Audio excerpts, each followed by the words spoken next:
Me afrimin e sezonit turistik veror, zonat e mbrojtura po hartojnë plane për parandalimin e zjarreve. Pasuritë kombëtare që kanë zonat e mbrojtura të qarkut të Shkodrës, sipas drejtorit Agim Dardha, kërkojnë një vëmendje të shtuar.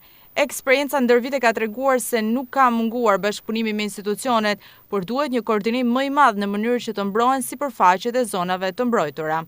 Përveç punët tona të përditshme, sigurisht që çdo vit ne marrim masa teknike organizative me qëllim parandalimin e zjarreve, sepse në këtë fenomen është gjithmonë më rëndësishëm parandalimi se sa aksioni kur ndodh zjarri.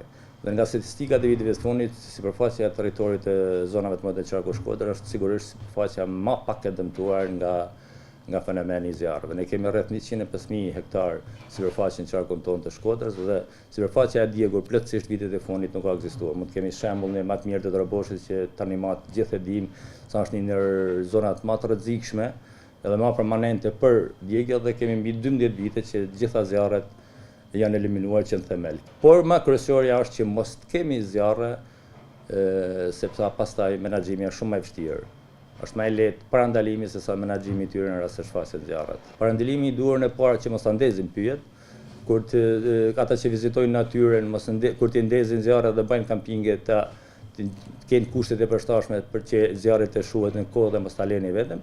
Mos kemi zjarre të qëllimshme, që fatmirësisht në rastin tonë kemi pasur shumë pak, dhe më kryesorja në rast se shfaqet zjarri njoftimi sa më shpejt i ekipit zjarr fiks, të cilit ne kemi mundësinë të marrim masat më njëhershme për eliminimin e tyre. Zonat e mbrojtura edhe për vetë vizitueshmërinë që kanë, mbeten të lakmuara për ndërtime pa leje, duke u kthyer në një sfidë për institucionet. Sipas Dardhës, janë kryer monitorime në terren dhe nuk ka ndërtime pa leje në zonat e mbrojtura. Pjesa e ndërtime pa leje, sigurisht vitet e fundit kemi pasur një frenim, kjo edhe falë ndërhyrjes së qeverisë dhe shtrëngimit dhe marrjen masave deri në masa ekstreme deri siç kemi rastin e Thethit.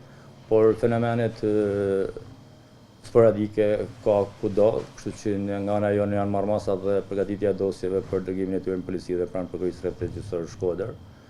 Është një fenomen që besoj që ka ardhur koha tani më që mos përsëritet, duke ditur se pasojat që ka përveç mjedisit dhe pasojat që kanë edhe individët të cilën kanë ndërtime pa leje.